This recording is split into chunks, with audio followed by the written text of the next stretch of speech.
Walang basbas mula kay dating Pangulong Rodrigo Duterte ang pag-endorso ni Vice President Sara Duterte kina Senator Amy Marcos at Representative Camille Villar. Yan mismo ang inamin ng pangalawang Pangulo. Sabi pa niya ang aktibo niyang pagkampanya ngayon para sa mga kandidato ng Duterte ay may malalim na dahilan. Ano naman kaya ito? Si Sara Santos sa balita.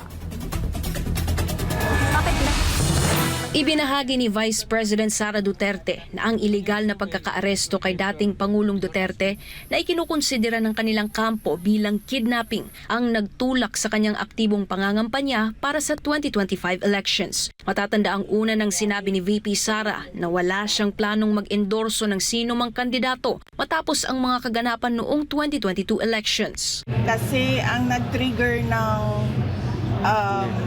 paglabas ko ay yung ginawa nila kay Pangulong Duterte at yung ginawa nila na injustice kay Pangulong Duterte na kinuha nila dito sa Pilipinas, sa pilitan nilang sinakay sa airplane na walang mga permiso, walang mga permits at dinala nila doon sa Hague at ipinakulong nila sa mga dayuhan. So kung makita nila, nagsabi naman ako na hindi ako sasali sa kampanya ito, ginawa ko naman yon. Pero nangyari yung kay Pangulong Duterte. Ayon kay VP Sara, mismong si dating Pangulong Duterte ang humiling sa kanya na tumulong sa kampanya ng mga kandidato ng PDP Laban o Duterte habang sila ay nasa The Hague, Netherlands. Sinabi ko sa kanya na okay, since wala ka naman na doon sa Pilipinas, pwede akong tumulong sa 6 PDP candidates and 4 guest candidates ng Duterte. Ang tawag nila ngayon sa kanilang grupo ay Duterte. So yan po yung panawagan na block voting o vote straight doon sa 10 senators ng Duterte. Nilinaw naman ni VP Sara na ang kanyang pag-endorso kina Senadora Amy Marcos at Representative Camille Villar ay hiwalay at walang kinalaman sa Duterte. At ang kay Camille Villar naman at ang kay Senator Amy Marcos, tulad din kay Pam Bariccuatro, hindi naman odd or awkward dahil si Senator Amy Marcos, kilala niya ako, magkakilala kami.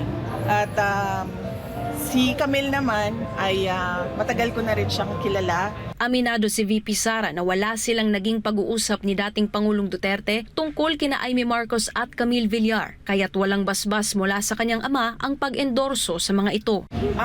Wala. Hindi kami nagkausap ni President Duterte ng mga kandidato for senators labas sa Duterte, sa 10 senators ng Duterte. Sa ngayon, nakiusap ang dating Pangulong Duterte para sa mga senators.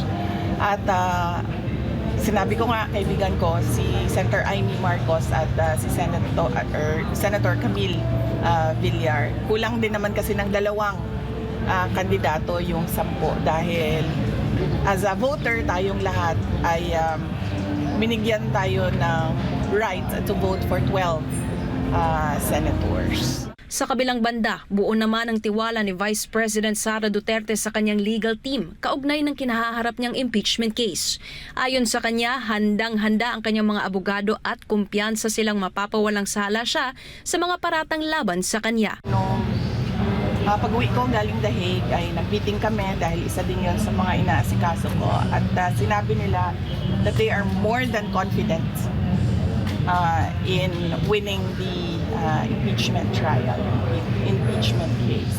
Ang aking impeachment, sinasabi ng mga lawyers, they are more than confident na mananalo sila sa impeachment. Ako naman, I am most confident with the lawyers working on my impeachment case. Para sa Diyos at Pilipinas kong mahal, Sara Santos, SMNI News.